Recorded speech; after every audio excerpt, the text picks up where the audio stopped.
Is there a single key to success? The answer I thought for the longest time was no. But actually, I think it's yes. And I don't just think, I know for a fact that there is a key to success. There's one thing primarily and fundamentally that you can do that will enhance your success in pretty much anything you do, because it applies to literally anything that involves becoming successful.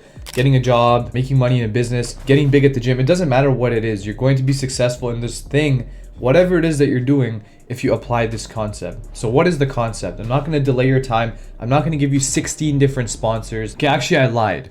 No, there's no sponsor. I'm going to give you some background information so you understand what the topic is. If you think about it, anyone can be productive for a day. Anyone can go write in their journal. They can write on a piece of paper, I'm going to do this today, or I'm going to do this the next day. And the next day, most of the time they do it. If they're motivated enough and if they really want to do it, they're going to do it. A lot of people can do it for a couple days. They can do it for a week. But many people, the problem with them is they're not consistent with it. Everyone who wants to lose weight, for example, they start eating good for a week and then they start cheating and they're off the diet again, and that's the way it is. For a lot of guys, that's how it is for many different things.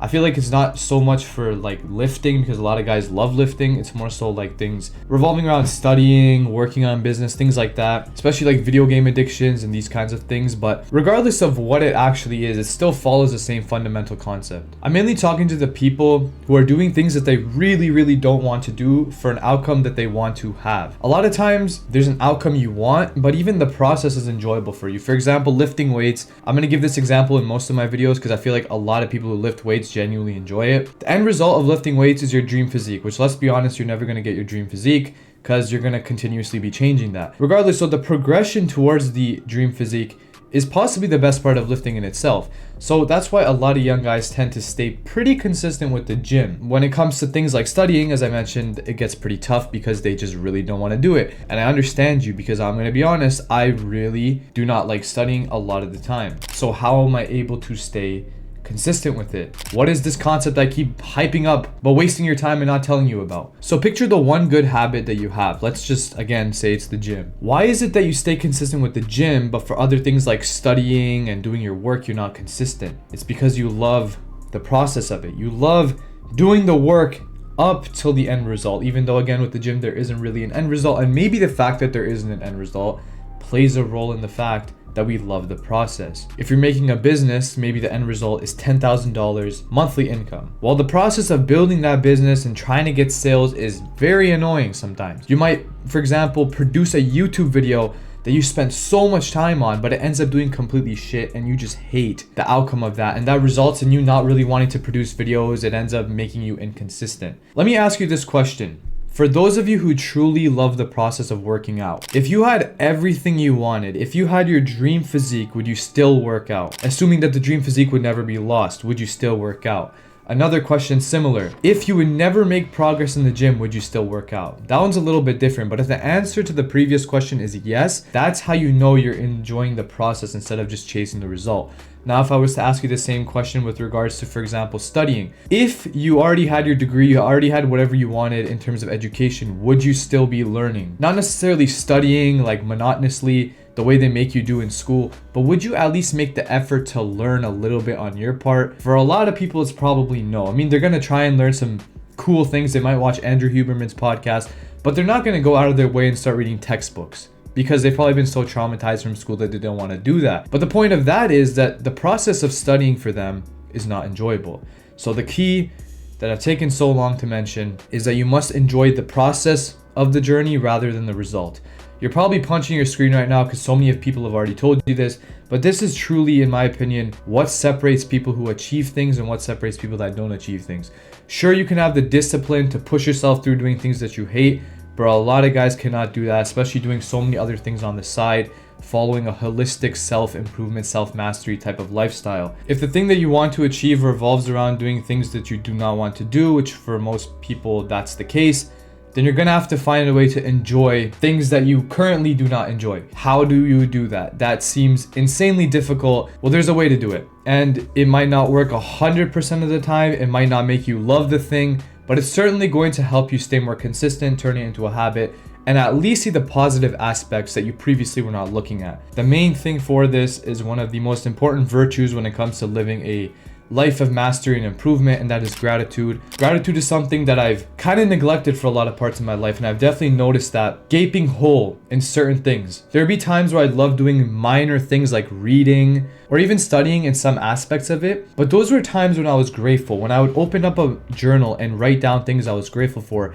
even difficult things that I was grateful for, things that most people would not be thankful for having in their lives. I was thankful for it. And there's actually scientific evidence proving the fact that the more times you write something down, or the more times you repeat something to yourself about being grateful about something, even if you don't actually like the thing, over time, that activity is going to start releasing more dopamine for you. And obviously dopamine is related to feeling good.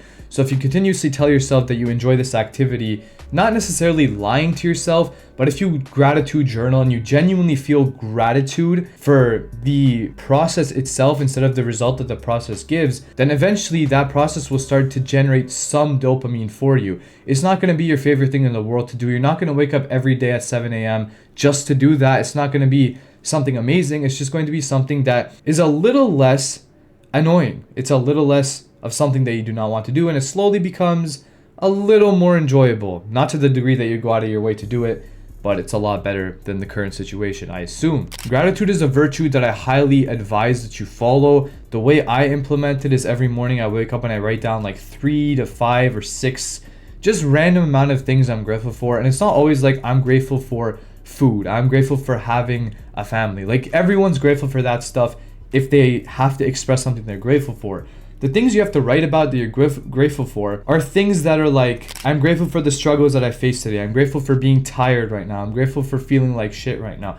These are the things that you have to actually be grateful for, because you have to realize that these are the things that are going to get you to where you want to be. And this process in itself, if you've committed yourself to living the life of mastery and improvement, are things that you're going to encounter no matter what kind of thing you do. Even if you're after something that you enjoy, like going to the gym, there will come a point in your lifting journey where you're not really even making gains anymore, and you still have to enjoy the process, or you're going to lose your gains that you've already made. A lot of young guys, when they go to the gym, they hit 225 bench after like 2 years of training, and from there they're just stuck there forever because they're not really willing to push it to the next level. And that's kind of the example here. If you're not grateful for the difficulty of the process, when you start your business, you're going to get $100 a month, $500 a month, oh my god, $1,000 a month. But that's really all you're going to do. You're not going to go anything further than that because you're not willing to put the kind of work in required to get there. Sure, some people can get lucky, but are you really going to rely on luck? Because if you rely on luck, you're kind of fucked, right? Luck is when preparedness meets opportunity. We all know that. So be prepared and await the opportunity to come. Work hard towards it and make sure you enjoy that process of working. And if you do that, you will be successful in pretty much anything you do. I can't think of an example where this doesn't really apply. And obviously, fundamentally, you have to realize that we're doing this entire self-improvement thing for the sake of bettering ourselves throughout our entire lives. Let's say you picture yourself at your dream state. You're living in the house you want, you have a family, you have the dream car that you want, everything you want. Are you just gonna stop? Because that's not the way of the lifestyle. That's not the way of the samurai, the way of mastery, the kind of path of the warrior. That's not the way things go. Regardless of where we are, we continue to work. Doesn't matter what we have. The material value and the material gain that we get on this journey is great. We love it, but it's not what determines how hard we work the next day. So keep that in mind. That's probably the most fundamental concept of this entire journey to success. You can't think of success as one achievement, one big achievement. That's not what success is. Success, as Winston Churchill put it, is stumbling from failure to failure with no loss of enthusiasm. And in that way, it kind of just means, regardless of the failures you face in your life, success is continually getting back up and getting better, no matter what your situation is. So remember, the process is the thing that we're embracing here. The process is what we enjoy. And if we enjoy that, we're going to do it for the rest of our lives. That is the path of mastery I encourage you follow. It's not just achieving one thing. That could be great for a lot of people, but oftentimes when someone achieves something, they end up kind of falling off because of the fact that they did it for the end goal, and when they get the end goal, they don't want to do the process again. So just remember this: the key to success is enjoying the process, and to enjoy the process, you must be grateful for it. So write down in your journal every single morning 5 things, 3 things you're grateful for, even 1 thing you're grateful for that most people wouldn't be grateful for. And over time, these activities will become more enjoyable for you. I hope this video was informative. Appreciate you watching to the end, bro. Reject mediocrity, embrace mastery.